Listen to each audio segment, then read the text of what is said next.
My grandmother left behind 3 things when she died: a house in Phoenix nobody wanted, a collection of ceramic owls nobody claimed, and a business idea nobody believed in except me. I spent 2 years turning her handwritten notes into something real, a boutique event design studio in Denver, the kind that turned backyard gatherings into memories people actually kept. My sister joined me 18 months in. She had the personality, the networking instincts, the way of walking into a room and making everyone feel like they'd been waiting for her. I had the creative vision, the client systems, the late nights with mood boards and vendor contracts. We were supposed to be a team. We were supposed to be equal. The first time I noticed the shift, I told myself I was being too sensitive. She started signing emails with just her name.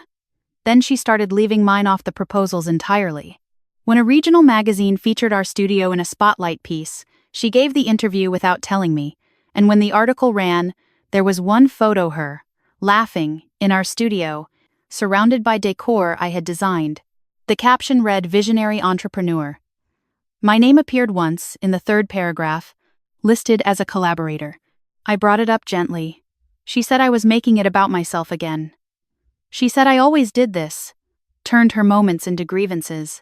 My mother, when I called her, said my sister worked so hard and maybe I didn't see all the effort she put in behind the scenes. My father said it was just a magazine article and I needed to pick my battles. I swallowed the sting of that conversation and got back to work. Because that was what I always did. 6 months before everything came apart, my sister introduced me to Derek. He was a contractor she'd met at a business networking event, the kind of man who wore expensive watches and answered every question with a story about himself. He was charming in the effortless way that always made me slightly suspicious. He wanted to partner with the studio to handle large-scale venue installations, a service we didn't yet offer but had been building toward. The numbers he presented looked impressive. The testimonials on his website looked polished. I flagged 3 inconsistencies in his licensing documentation and sent them to my sister in writing. She replied with a voice memo. "Lauren, not everything is a red flag. You just don't like that I found him, and not you." I dropped it. I documented it, filed the email thread, and dropped it. What I didn't know yet was that she had already been transitioning the business toward him for months. New vendor agreements signed under the studio's name without my signature. A separate operating account I hadn't been told about. By the time I realized the full picture, my name had already been removed from the business registration. I found out about the family reunion the way you find out about things that were never meant to reach you. My cousin called to ask if I'd be coming, casual and cheerful, assuming I knew. I sat on the edge of my bed and pressed the phone against my ear while she talked about the menu and the venue, and how everyone was excited to see each other. When I asked what she meant, she went quiet. "Oh, I thought you knew. Your sister said she sent you the details weeks ago." I checked every inbox, every text thread, nothing. That evening, I called my mother. She picked up after 2 rings, her voice warm and unsuspecting. When I told her I hadn't received anything, there was a pause that lasted just a beat too long. "Honey, maybe it went to spam. Your sister said she sent it. She's been so busy planning all of this. Let's not make tonight difficult." That was the phrase that undid me. Let's not make tonight difficult. As though I had been calling to cause trouble. As though I was the one who needed to be managed. I didn't yell. I didn't cry. I said I understood, that I hoped they had a wonderful time, and I hung up before she could hear anything in my voice that she could later reframe into drama. Nathan was in the kitchen when I came downstairs. He was making pasta, unbothered, listening to a podcast through one earbud. He looked up and read my face in less than a second. He pulled the earbud out. "What happened?" I told him everything. He listened without interrupting, which is one of the things I love most about him. He has this quality of stillness when I'm speaking, like he's decided in advance that what I have to say is worth hearing completely. When I finished, he turned the stove down and leaned against the counter. "You have 2 weeks of PTO saved." I blinked. "What?" "Glacier National Park. I've been wanting to go for 2 years. We've been talking about it. Let's just go." I looked at him. He wasn't minimizing it. He wasn't telling me I was overreacting, or that I should reach out to my sister. He was just pointing toward a door and leaving it open. Like, this weekend? I asked. Like, Thursday, he said. I'll start looking at cabins tonight. I stood in the kitchen for a moment without moving. Outside, the Denver evening was turning amber, the kind of light that softens everything and makes the city look almost forgiving. I thought about calling my sister. I thought about composing a careful, measured message to my parents. I thought about all the explaining I could do and how little it would change. Okay, I said, book it. That night, I opened my laptop and pulled up the folder I hadn't touched in weeks. Every email chain, every unsigned agreement, every version of every design file with its original timestamp. I moved them into a single archive on my cloud storage, locked it with a secondary password, and closed the laptop. I didn't know why I felt the need to do that right then. Some instinct, maybe, like boarding up windows before a storm you can't see yet. We left Thursday morning before the city fully woke up. I drove the first stretch while Nathan handled the coffee and the playlist. By the time we hit the Wyoming border, the sky had opened up in a way that Denver never quite allows, wide and cloudless and brutally blue. I felt my shoulders drop somewhere around Cheyenne. Nathan asked me once if I wanted to talk about it, and I said not yet. He said okay and didn't bring it up again. That's the thing about the right person. They know how to hold space without filling it. The cabin we'd booked sat at the edge of a property backing up to a tree line in the Swan Range. Small, warm, entirely quiet. No neighbor noise, no studio notifications, no emails from vendors asking about deposit timelines. The first morning, I sat on the front steps with coffee and watched a mule deer pick her way across the meadow so slowly it looked like she was deciding each step individually. I didn't think about anything for 20 minutes. It was the longest I'd gone, without thinking about the studio in over a year. But the mind doesn't vacate just because the body travels.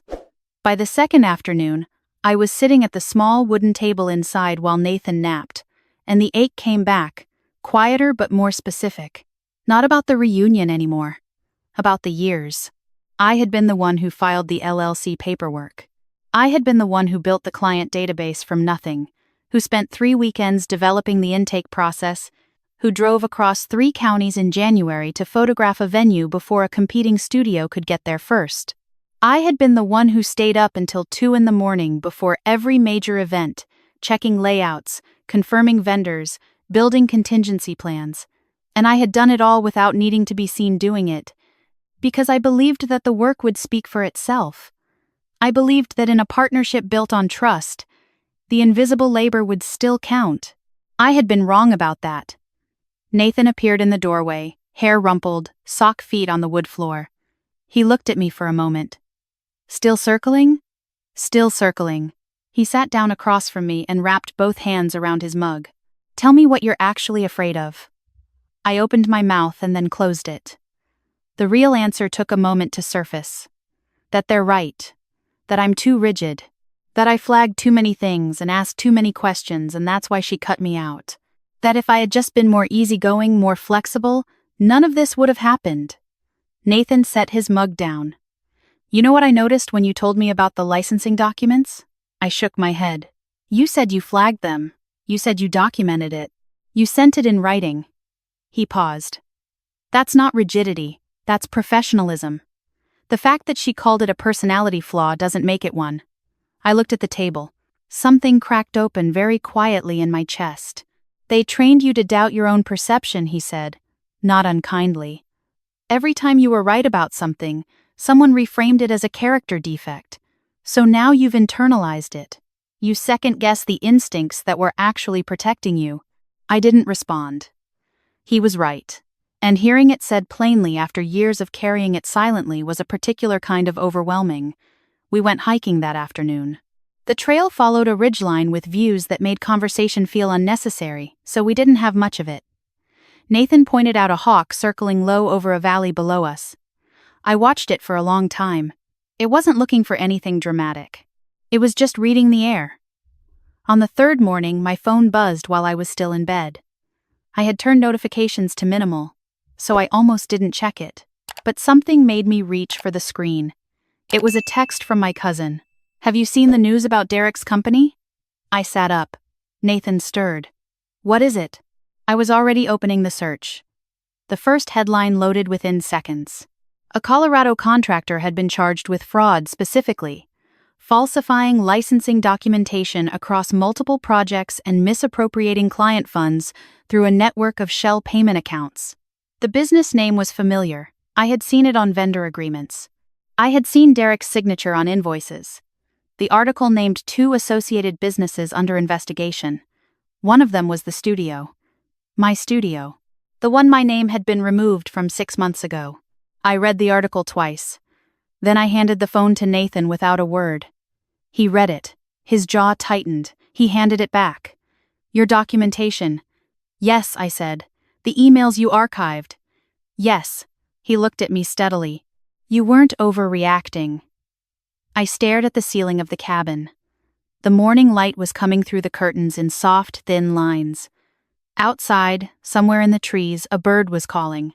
I thought about all the times I had apologized for being careful. All the times I had softened my concerns because I was told they were too much. All the times I had compressed my instincts into something small enough not to inconvenience anyone. The phone buzzed again. This time it was my sister. I set it face down on the blanket. Nathan watched me. You don't have to answer. I know, I said. It buzzed a third time. Then a fourth. Then silence for about 20 minutes.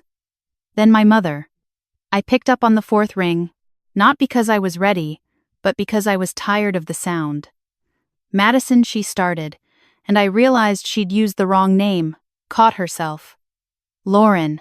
Lauren. Have you seen what's happening? I've seen it. Derek's company is, they're saying fraud. They froze the accounts. Your sister's name is in some of the filings because of the partnership agreement, and her voice was high and pressured, like she was managing a situation she didn't have the right vocabulary for.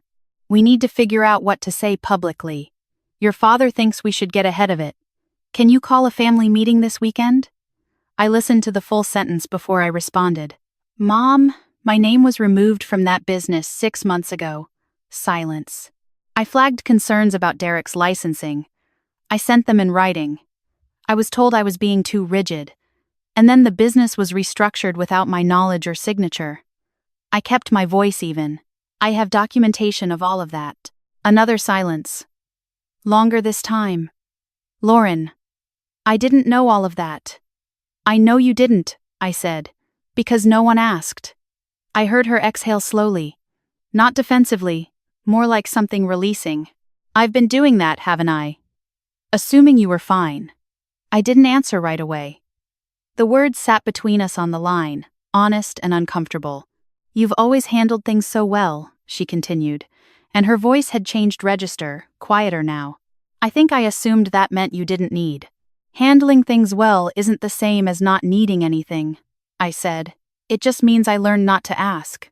She didn't respond to that immediately. I could hear her breathing. We didn't make it to the reunion, I said. I didn't receive an invitation. Another exhale. I know. Your sister said. She stopped. I should have called you myself.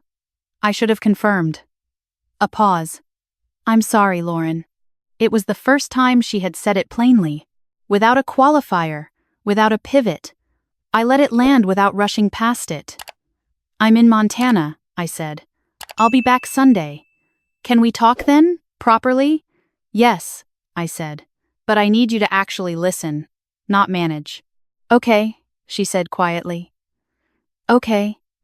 After I hung up, I sat with the phone in my lap for a long time. Nathan didn't ask me to debrief. He made coffee. He set a mug beside me. He sat nearby and opened his book. That afternoon, I got an email from a state licensing board investigator asking if I would be willing to provide any background documentation related to my prior involvement with the studio and my reasons for declining to continue the partnership. The language was careful and professional. I read it 3 times.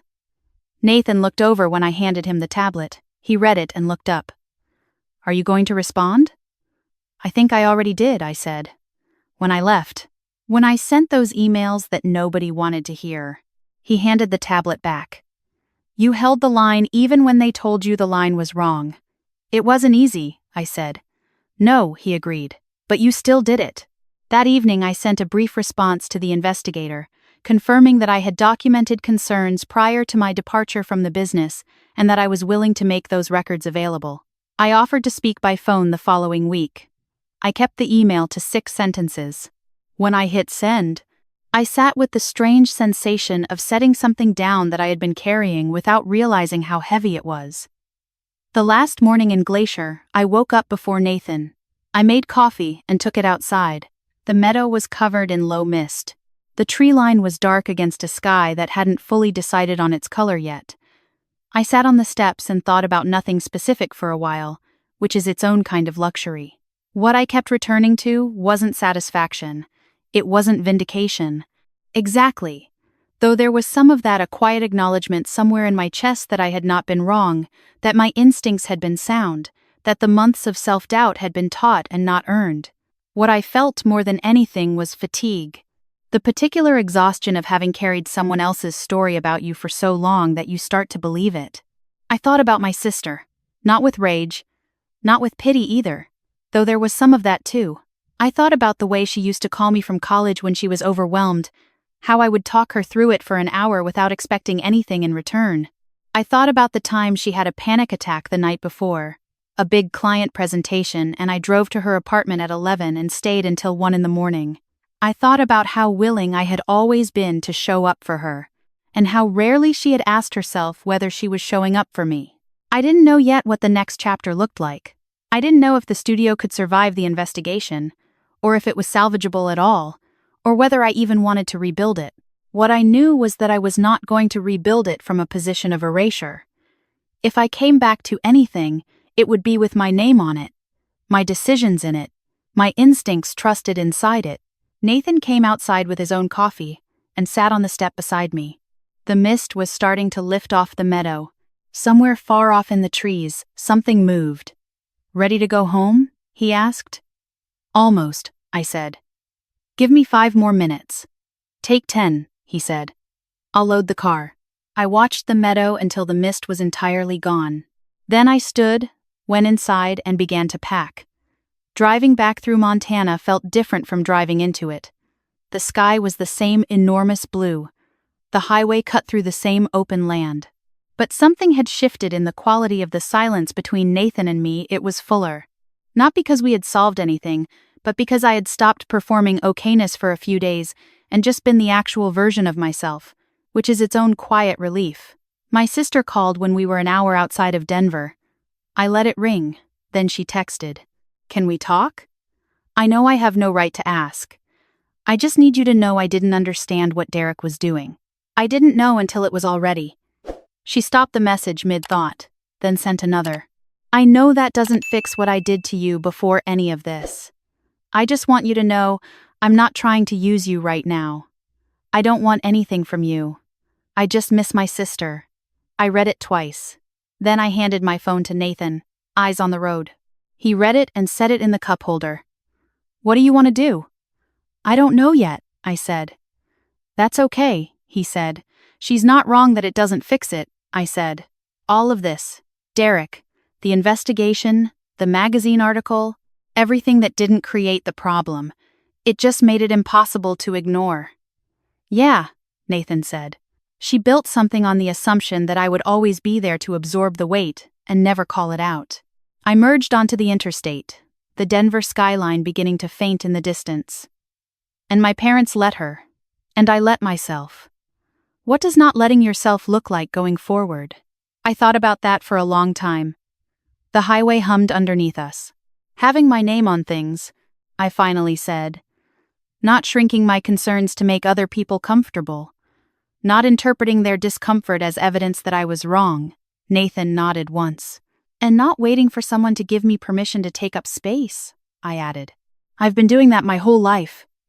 Asking to matter instead of just mattering." He reached over and put his hand on mine briefly, then put it back on his knee. It was a small gesture, unceremonious. That's how most of the real things are. We pulled into the city as the sun was going low. Denver in the evening has this particular warmth to it, a combination of altitude and light that makes everything look considered. I had spent 10 years in this city. I had built something real here, even if someone had tried to erase my name from it. The apartment felt familiar in the way that places do when you've been away just long enough to see them clearly. Same furniture. Same stack of design books on the coffee table I had meant to reorganize for months. Same fern that Nathan had somehow kept alive without me noticing he was doing it. I sat down on the couch and didn't move for a while. That Sunday, I drove to my parents' house. I had texted my mother to let her know I was coming. She texted back quickly, "We'll be here, both of us." I parked in the driveway and sat in the car for a moment, not out of hesitation exactly, but out of wanting to enter with intention rather than reactivity. My father opened the door before I knocked. He looked older than I remembered. He stepped back to let me in, and then put his hand briefly on my shoulder, not squeezing, just resting it there. "Glad you're here," he said simply. My mother had made coffee and put out a plate of things on the kitchen table, her equivalent of saying she was trying. We sat down. My sister was not there. I had asked her not to be, at least not this first time, and she had agreed immediately, which surprised me. We talked for a long time. My mother spoke first, and what she said was imperfect and halting and honest, in a way she didn't usually allow herself to be. She said she had always equated my competence with not needing. She said she hadn't understood, until she sat with it, how different those things were. She said she thought she had been giving me respect by not treating me as fragile, but she could see now that she had actually been using my steadiness as a reason to look away. My father said less, but what he said mattered more to him, which meant it cost more to say. He told me that he had known the magazine article was wrong, that he had mentioned it to my sister and accepted her explanation too easily, because he didn't want to navigate the conflict. He said that was cowardice, and he knew it, and he was sorry for it. I listened to both of them without interrupting. It was harder than I expected, not because I didn't believe them, but because receiving something you've waited for is strange. It doesn't fill the space you thought it would. It does something quieter than that. I told them what I needed going forward. I said it plainly, without softening it or apologizing for it. I needed them to take my concerns seriously in real time, not retroactively. I needed them to stop calibrating their response to my sister's feelings at the expense of their honesty with me. I needed them to be my parents, not mediators. My mother reached across the table and put her hand over mine. She didn't say anything for a moment. Then she said, "We have a lot to learn. I know that. But we're ready to." A month later, I met my sister for coffee. Just the two of us. A corner table at a place neither of us had any memory attached to neutral ground, which was the point. She was different in the way people are different when the performance stops working. Not broken, but quieter. Less managed. She had cut her hair since I'd last seen her, and she looked younger somehow, or more honest, which might be the same thing. She didn't open with apologies. She opened with something harder. "I think I've been using you as proof that I was okay," she said. "Like, if you were fine, if you were capable and steady and not falling apart, it meant everything was fine. I didn't have to look at myself." I let her say it without filling the silence. "I took credit for things you built," she continued. "I don't have a good reason. I think I needed people to see me as the one with the vision. I needed to be the one people pointed to. And you were so good at the work without needing the spotlight that I just..." She looked down. "I let that become permission. That's not okay." "No," I said. "It's not." She nodded, not flinching from it. "I'm not ready to go back to what we were," I said. "Because honestly, I'm not sure what we were was ever equal. We can build something new. But it has to start from honesty, and it's going to be slower than you want, and probably slower than I want too." "That's fair," she said. "And I need you to stop interpreting my concerns as competition," I added. "Every time I flagged something, you heard it as an attack. That's about you, not me." She was quiet for a moment. "I know," she said finally. "I've been working on understanding why. We didn't hug when we left. We said we'd talk again in a few weeks. It wasn't a reunion. It was a beginning, and I was careful not to confuse the two. A few months after we came home from Glacier, I registered a new business. Just my name on the filing, just my design philosophy and the mission statement. A client I had worked with years ago reached out almost immediately. She had been waiting to see what I did next, she said. I signed the first contract on a Tuesday afternoon, sitting at my kitchen table with coffee going cold beside me, and Nathan working from the couch nearby. And I did not tell anyone about it for 3 days because I wanted to hold it quietly first. There are things I know now that I wish I had known earlier. I know that being capable is not the same as being okay, and that people will let those two things blur together if you allow it. I know that documentation is not paranoia. It is the record you leave for a future self who might need to remember that her instincts were sound. I know that leaving a situation that diminishes you is not the same as losing. Sometimes it is the only way to win the right thing. I know that the people who call your caution a flaw are often the ones who benefit most from your compliance. I didn't get revenge. I got clarity, which is sharper and lasts longer. The work is mine now, all of it. The credit, the late nights, the vendor calls, the quiet moments when a layout finally comes together, and you know it's right before anyone else sees it. Mine, and the name on the filing. For the first time in years, mine. If you've ever been erased from something you built, your name quietly removed, your contribution made invisible while someone else stood in the light you created, tell me about it in the comments. I want to hear how you found your way back to yourself. Because the way back exists. I promise you it does.